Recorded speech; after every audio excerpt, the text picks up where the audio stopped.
Good evening, friends. Welcome to another episode of Career Shifts Journey to the Future. And today we meet an important intersection. It's not just about future of work, it's about who's building it quietly behind the scenes and how. When we think about global capability centers, the headlines often talk about scale, cost, digital innovation, and a lot more. But a very few pause to ask what is the human story behind them? Who's shaping their soul, not just their systems? This is about that story because every GCC that transforms from a back office to a brain trust, every talent strategy that puts people before process, every moment where capability meets character, there's often a leader who's reimagining things from inside out. And we have today one such guest who has done this for years, Dr. Sanjeev Rastogi. Over the last 2 decades, he's held leadership positions across HP, Metro GBS, Syngenta, Deloitte, and now he leads CEO. He's a CEO of Adani GCC. He's scaled delivery centers, built transformation across continents, and led with both precision and purpose. But what makes Dr. Rastogi truly unique isn't just his global experience, but his human lens. At Adani, he's pioneering what he calls as the talent factory, a model rooted in nurturing, growing, and elevating capability from within. He doesn't just lead with strategy, he leads with intentionality, placing people, learning, and legacy at the center of operational excellence. In the world chasing digital disruption, he reminds us culture is still the real differentiator. And the race of automation, human judgment still matters the most. This conversation surely is going to be a reflection on shared purpose. So, whether you're leading a global team, building a GCC, or rethinking how to unlock human potential at scale, this one is for you. Dr. Rastogi, welcome to the show. How are you doing?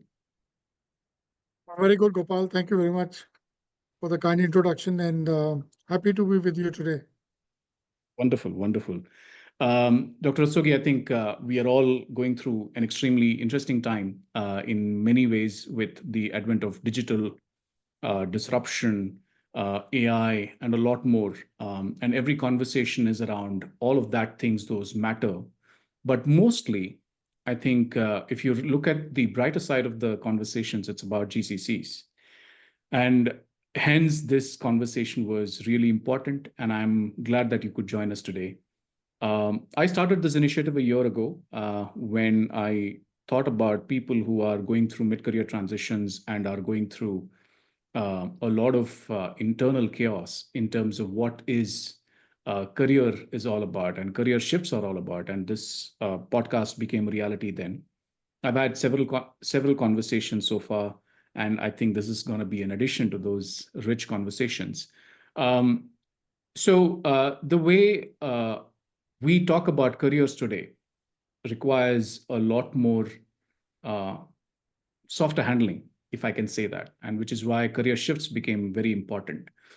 Um, Before we begin any of those aspects about what we are going to talk about GCCs, I wanted to reflect your story. If you could just walk the audience through your career shifts, if I can ask that, that would really help. And what you're set out to achieve at the current role as well. That would also be of great help. Gopal, okay, let me share my career journey. Back in early 90s or uh, late 80s, I choose to take commerce, which was not a tradition at that time. And I was in a place called Jabalpur where I choose to take commerce, and there's suddenly not a very happy faces in the family where there were not a chartered accountant in mid 80s in Jabalpur. There were hardly very few. Yeah. So I said I want to go and take, and then I said let me become a CFO. Let me start my career becoming acquiring the accounting degrees, and then I did my CA, I did my ICWA, I did my CS, and wanted to be a CFO with my career starting with Modi Xerox, uh, doing joining them as a management trainee, doing FP&A. I got a chance to work with the American Express, the first so-called the GCC or the FRC, they used to call the Finance Resource Center in India. And that was the pioneer and That's where the great Raman Roy started his journey. He was my super boss. And then and I moved around uh, in different roles within the 5 years I spent with American Express. But initial years, I realized that I was a misfit, being all those qualified and doing accounts payable and basic of accounting. I went to my mentors and senior leaders and asked, am I at the right place? Because I want to be a CFO, wants to do treasury, bookkeeping, accounting, closing. They said, this industry is going to stay. This industry is going to flourish over the years to come. While you are pioneering this, so you always have a challenge, but stay patient, move around, learn new processes, new systems. And that really opened up my eyes that working with a true multinational, working across geographies, working across people, learning new systems. They were not major ERPs those days, but legacy systems. Um, that will help you shape up your career. And then the second opportunity came with Stanchart in Mumbai, where I helped them set up the again their back office is called Scope in Chennai. And then I worked for Accenture and all that, and I made a shift, conscious shift, that from being a core finance professional to more in the leadership of GCCs. My first opportunity came to move to Houston to bring 300 people job, um, bring that transition, and from Houston to India, being the second employee in the FNS space in Accenture those days. And that was a major eye opener for me that it's all about managing cultures, it's all about managing people, it's all about working cross cultures, learning new systems, and working in very different environments. And that was very different from a traditional finance. And that's when I took a decision in the initial 5 years of my career that I want to be in a leadership space. I want to influence and I want to do something very different. And over the years, I started from being a core finance professional to move into insurance, procurement, supply chain, HR, and that's how I shaped. And I learned that how do you build these centers, how do you create blueprints, and how do you bring transitions cross cultures. One of my reflecting points came when with Metro, where I created one of its kind of language center. We were supporting 29 European languages with 72 people across Europe. People being hired as speaking Croatian, Ukrainian, Polish, Czech, Slovak, German, Italian, French, and that was that. And in Europe, when you work with work councils and different organizations, it's a very different experience. So it's not about doing processing here; it's also managing cultures, managing people, managing expectations. And then I went to Syngenta, where the operations were a very different scale, working across 90 countries, supporting processes globally. Uh, and then Deloitte, of course, it was a consulting and setting up a kind of internal capability center called CEC, which was their GCC in India, was a different experience. And then I got an opportunity to work with Gautam Bhai when he hired me last year to create a mother of all GCCs with different industries, 11 listed entities, 25 different businesses, um, and 700 different sites across India, and across some sites across abroad to bring all processes across and consolidate them across different industry domains. So that was kind of my career journey where one of the things which I consciously did was moving away from which I wanted to do to a GCC space, more leadership positions, increasing my horizon to different functions and not limiting myself only to finance, being a finance professional. And the last thing I did was consciously worked on getting experience across different industry domains. So while I started with banking in American Express and Stanchart, moved to consulting in Accenture, moved to product company in Xerox. HP was product and services. Metro was retail. Syngenta was agrochemicals. Deloitte was consulting, and Adani, of course, primarily a B2B or B2G and infrastructure company. Yeah. So I've consciously made decisions, consciously worked on my career path, and led different transformation, setting up GCCs and building those GCCs from where they were and creating them a value story for the organization I work for. Wonderful. I think it's been an incredible journey, Dr. Rastogi. One of the things, if you really were to look across all the industries and sectors that you've worked in, I mean, if you could share what's one thing that's remained very particular about your leadership style, if I were to ask.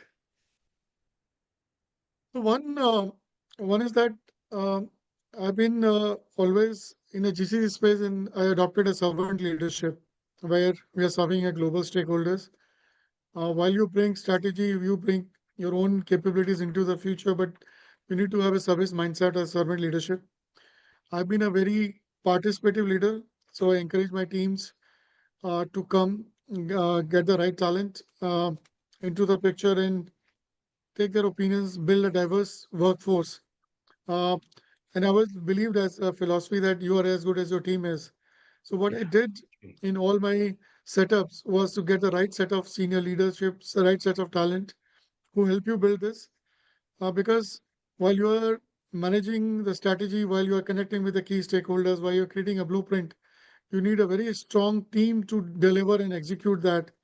And and that set of leadership you need to get to create that influence, and then build a transformation mindset. So I always invested in people.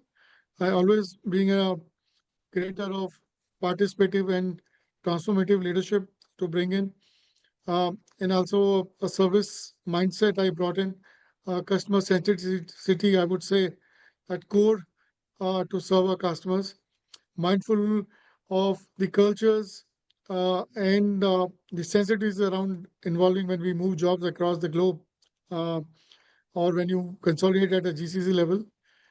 And those are some things which I've been very mindful of, and that has helped me create that impact which I wanted to create, and and deliver a successful value story where I have been. Sure, sure. Thank you for sharing that. And I think some of these are um, important traits that every leader should learn from and could learn from your experiences as well. Now, when we talk about GCCs, you mentioned that you're trying to create a mother of all GCCs at Adani. Now, I would like to understand how different is this from anything that you've done in the past to also what you're trying to do now, given the complexities that exist as the country that we are and the geographies that Adani currently also services that way. What are the I mean, why would you call that as a mother of all GCCs as a term? See, typically, Gopal, when you set up a GCC, you are supporting your parent Yeah, or your organization, and typically your parent is into one domain or one product or one service, yeah, right? yeah, yeah. While I joined Adani, I realized that we are leading power generator, power distributor, Yes. transmission company in India. We are leading airports management company in India. We are leading in thermal power, green energy. We are leading a real estate company. Uh, and uh, so if you look at the type of industries we work at, if you look at in a private sector, we're spending 20% of India's infrastructure through Adani Yeah. Group, 25 different industries.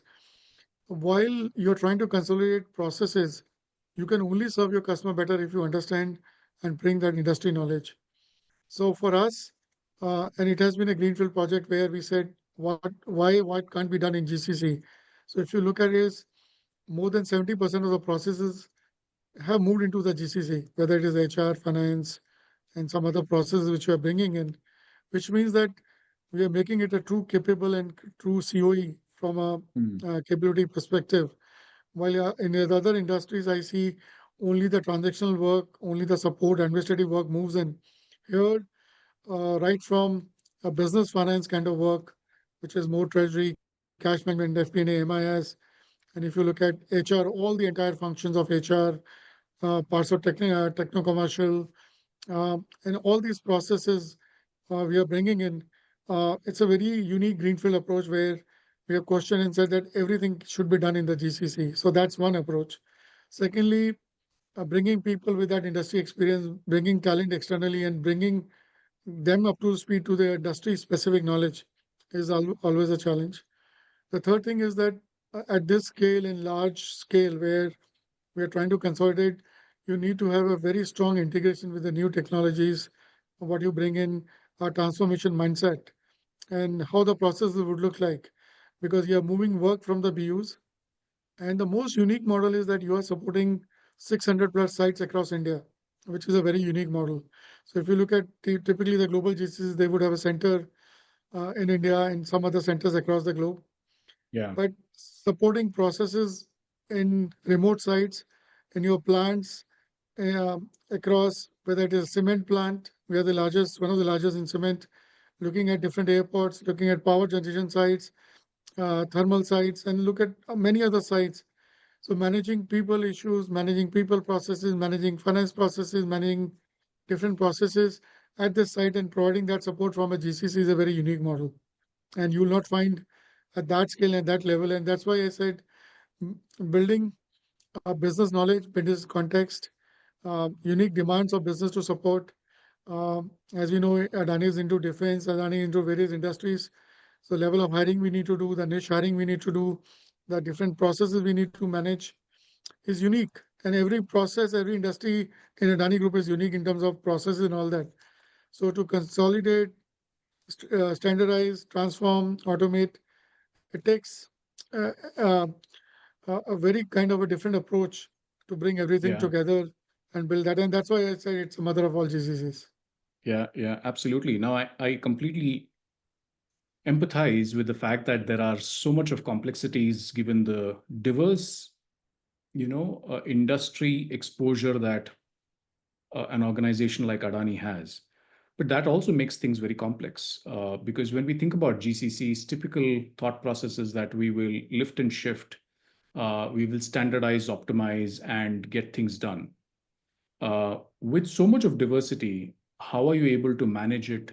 What playbooks are you, referring or perhaps even creating in this domain? Because this GCC looks very different than what typically people would talk about and feel about GCCs as. So, Gopal, a very pertinent question. So, what we are trying to do is we did not follow the same approach for all the functions, whether HR or Yeah, techno-commercial finance and other processes. So, we had a different approach. One was lift and shift, one was move process by process, move transitions, and the other was identify activities which should be done. The core should remain with the business. Um, so, we have taken a different approach for different processes. Um, while some approach has been to have headcount at the sites, in some cases we are consolidating at our headquarters. Uh, in some cases, uh, we are creating a new capability and creating a COE within the GCC. So it's a different approach for different processes and different maturity levels and different views. The playbook we have created is that we'll streamline processes, have uniform processes run across the organization. Um, we'll bring in technology where it helps us to streamline the process and one unique experience for our stakeholders. Um, so while we are creating a playbook, it is not easy because each of the BUs were running their processes as they felt um, more uh, uh, more governed by the corporate policies. But what yeah, we are trying to do is sync in the processes with the global policies or our overall corporate policies and try to bring one uniform process architecture across the services we offer. And I think this is what is a unique challenge for us. And understanding the business nuances, understanding the business um, priorities and business kind of business we are in. I think we are trying to work being unique and being providing that unique solution for the businesses, but the overarching process to be a common process which serves their needs. So I think it's I would say, a hybrid approach where you support the business specific needs as well as run the process uniformly. Rastogi, one of the things that people often speak very less is about people. When you look at GCCs, it's extremely process heavy, automation heavy. There is a lot of digital transformation that happens, which I'm sure is happening at across every initiative that you're taking at Adani as well. But taking care of the human aspect is an extremely important piece. Um, in your experience, and not just about what you're doing today, but in your experience overall, what has been one of the most challenging pieces in being able to make this change? And any of those experiences that has helped you in the current role as well? to do it differently, perhaps? I think, Gopal, as you rightly said, people are at the core of the GCCs. Yeah. They are what they are. I think what we need to do is, and while I did very well in Deloitte, um, we predominantly being a consulting or a professional services organization, Yeah. and while you're trying to consolidate and do this, there was a mindset change that from a consulting, whether it's risk advisory, financial advisory, or consulting, you're moving people into a centralized operations and something, and people don't take this kindly.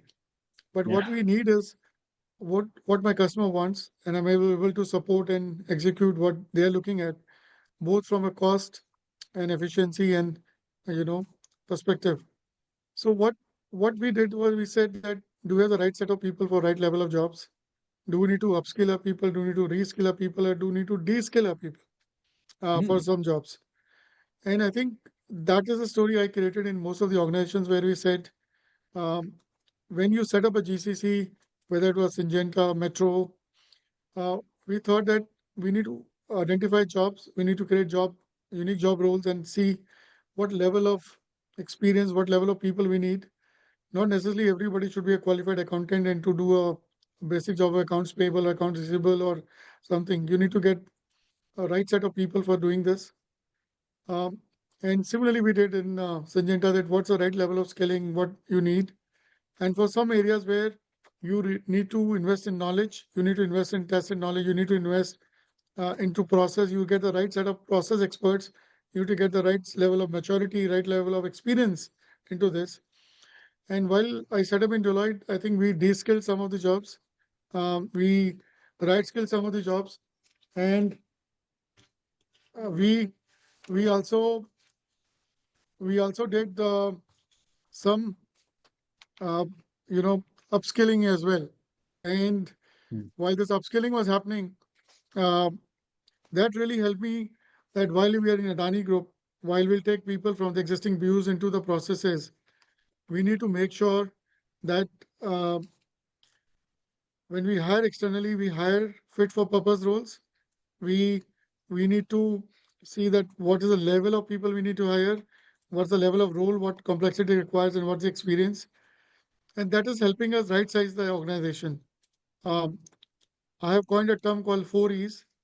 Your Hmm. talent should mirror your strategy, and our strategies do have people who can do the work efficiently in terms of productivity. Can they do it effectively, creating the assurance because we are listed entities, the data, the one source of Yeah. truth, the numbers? Can they create that experience which we are looking at across a uniform experience in the group? And can they create an environment of excellence?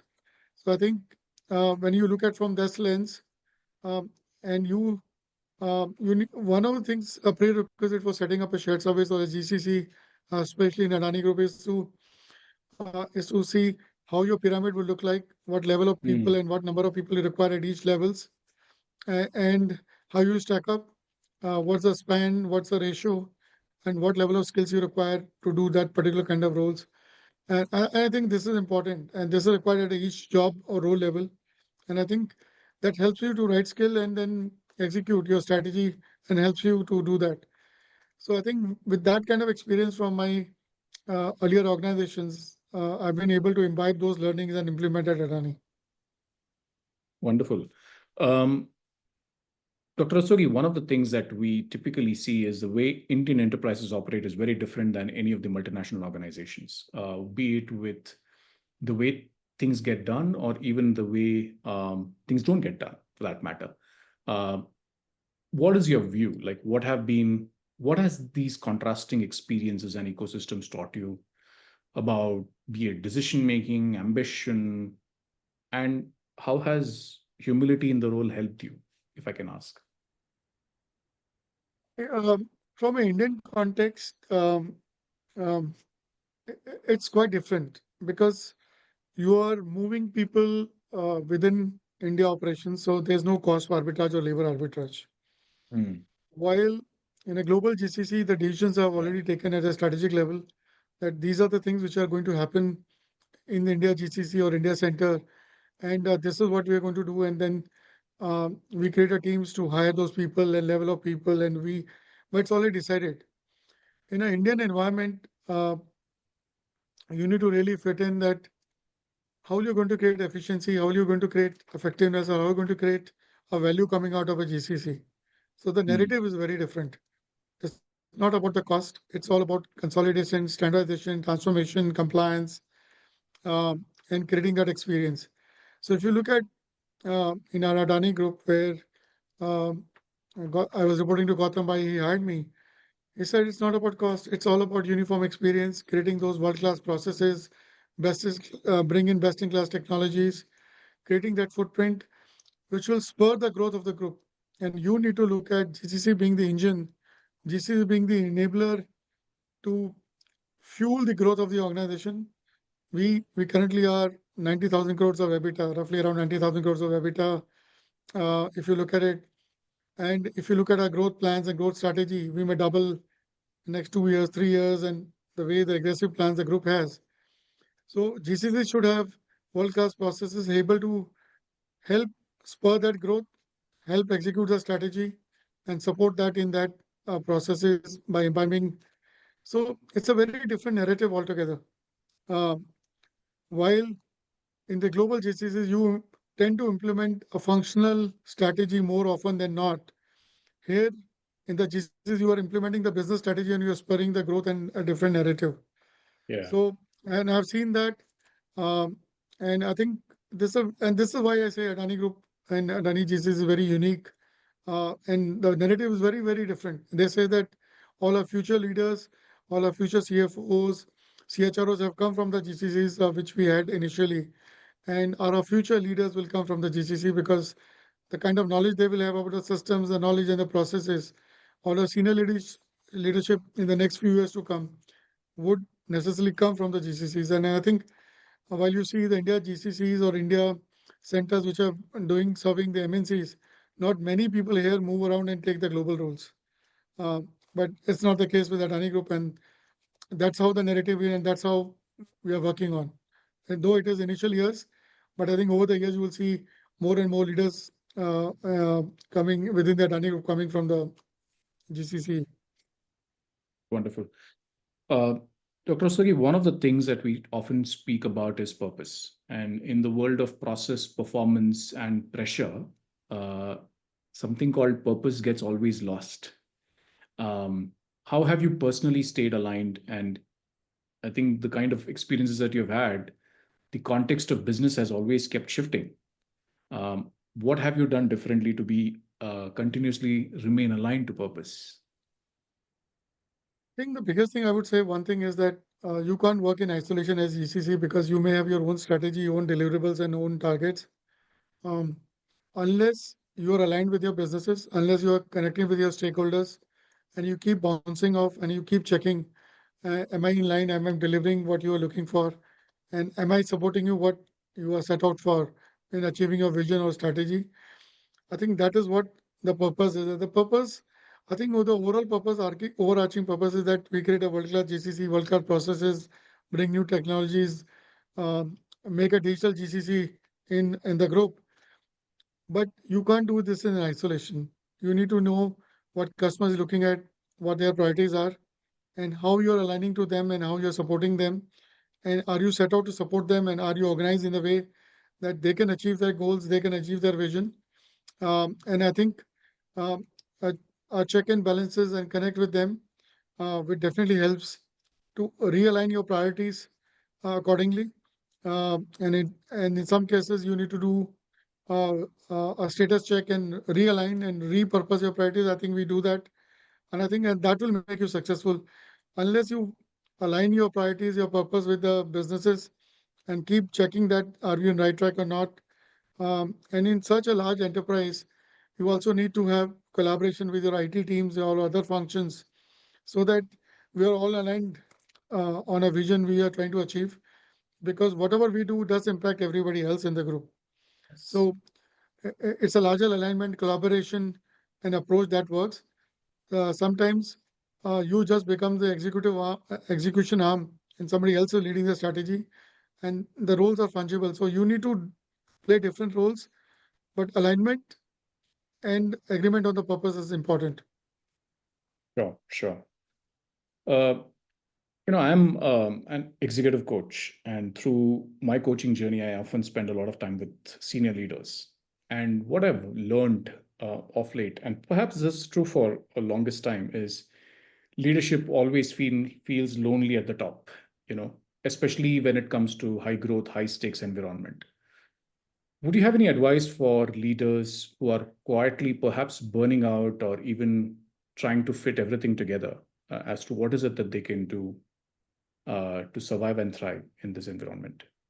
I think I have a very simple formula. What I've done is that at such a senior level in such a large group, at times you feel alone at the top because you don't know whether you're on the right track. What you have done. Sometimes you try to collaborate, things work out, things don't work out. Sometimes you feel that um, certain things are not aligned the way things need to move at different pace, different strategy. So what I've done is consciously I've worked on senior leaders in the organization, the different peer group of mine, the different CEOs. I keep going to them and keep bouncing on them, knowing what's happening in the group, how I've aligned, what can I course correct, what can I do, am I on right trajectory? So having few friends, making collaboration, going and checking, do a sense check, connect. I think that helps resolve a lot of your stress and takes out, and then you don't really feel lonely. What you need to do more often is pick up a phone and call them and say, "Can I come over for lunch and then speak to you? What's happening in the group? What's the narrative? What can I do? Where do you think I should be focused more on?" And I think in last 4 months, this really helped me to firm up my strategy, firm up my actions, and really do a sense check that yes, what I'm doing is right. In some Hmm. cases, and quite a few cases, course correct myself. So you need to find alliances. You need to find people who really will give you a right feedback, straight feedback, Yeah, and yeah, connect and build that relationship. very well said. I think it's all about alliances and confidants, as they say, right? At the end of the day, we need to find our friends who can help us in this world. Now, let's talk a bit about the overly spoken about word called AI. We live in a world where everything is getting disrupted, and decentralization is redefining future of work as well. What would your advice be for people, perhaps within the organization, outside the organization, on things that leaders need to do urgently to be able to adapt to the AI revolution? Yeah, I think Gopal, it's a very much a truth that AI is coming. Many areas it has shown in the engineering, in robotics, in many other research, in many other, and even medical field and others that it's working and it's true. In the process industry like GCC, it's coming. Technology, we anyway see how data centers are being managed, AI managing AI, bots managing bots, how the cloud thing is happening, everything is happening. So you'll not be untouched. One. Yeah, So you can't remain in your comfort zone that AI will come, we'll see. The only thing I say that if you don't embrace it, if you don't adopt it, um, you will be forced to do this, and which is not a nice scenario for you mm, as a leader and as an organization. The only thing is, I would say, don't rush into this. Um, Look at a business case, look at the value proposition. It's a need of the hour. If you need world-class processes, if you need to manage and benchmark yourself, AI will definitely help you get information faster, process data faster, help you in business insights, help you in decision making. And I think that's how you're going to use the AI.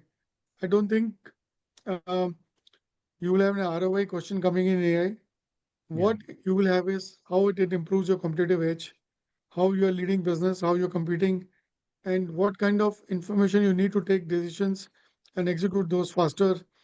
Um, so it's not about the cost, it's about the competitive advantage, it's about the world-class processes, it's all about doing things differently. It's about information being converted into data, data into insights, into descriptive, analytical, and predictive way of doing things. So it's going to change the paradigm of doing businesses. Um, yeah, getting information and putting it together and taking this. So I think AI is coming. We need to embrace it. It's just that we need to identify use cases where we implement. We can't go all along and just create a mess of with this. You are there, and you need to find what are the compelling cases and where you need it, and where you need to compete in the marketplace, and this will definitely help you get an edge. Wonderful. Dr. Rastogi, one of the questions that I have for you is amidst all the org charts, KPIs, dashboards, vision plans, what is the one thing and what one impact you hope your teams will remember you for? I think one impact I will create is that we created a strategic asset for the group, um, which will make it a long, sustainable strategic asset for the group, which will help spur the group's growth and implement its strategy. So I will say that the GCC should be known as engine for growth for the group. Wonderful. Dr. Rastogi, thank you for being here, not just as a guest, but also as a builder of something deeper. I think what you helped shared in terms of the journeys that you have gone through and what you're doing at Adani also speaks volumes about the need for us to look beyond frameworks and delivery models, or perhaps also to look at a little bit of humanness behind capability. To remember that the center of excellences aren't built on dashboards, but they're built on belief. And that's something that came out really strongly when we spoke about that. And behind every operating system, there are people trying to find meaning behind the motion. So this wasn't a conversation for me about shared services or global delivery. It was a quiet, powerful reminder that culture isn't a PowerPoint deck. It's what you breathe into the system every day. That transformation isn't technology led, it's people led. And leadership isn't about being smartest voice in the room, it's about being clearest, calmest, and often most curious. So, to everyone listening in, whether you're leading large teams, building capability from scratch, or simply wondering if if your work still aligns with your values, I hope this episode gives you a lot of insight and also invitation to pause, to think, and to realign. So, before we sign off, Dr. Rastogi, do you have any final thoughts or final comments for the audience who would listen to this? I think as a leader, a couple of things. One is you need to have a desire to create something new or world class. You need a dedicated effort and a disciplined effort to do this. And as a leader, I always say that, do what you say what you do. Um, Bring a very diverse group into your teams. Believe in high empowerment to your teams so that they're part of the journey, they're part of the success story with you. Yeah. And don't take things seriously, have fun and enjoy your work, what you do. That's important Yeah. because while you're dealing with high pressure jobs and high pressure situations at times, um, don't get bogged down. Enjoy what you do. Things will pass, but have a focused approach. And I think that's what I would say as my closing comments. Thank you so much. I think two words that I can take away is have fun and don't take things too seriously because this too shall pass. And I hope people take value out of what you just said. So thank you so much.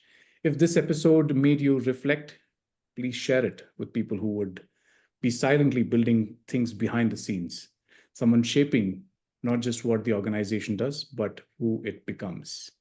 Until next time, stay present, stay purpose led, and keep listening in to the journey to the future. Thank you so much. Thank you, Gopal. Have a nice day, and thank you very much for having me. Thank you so much. Appreciate it.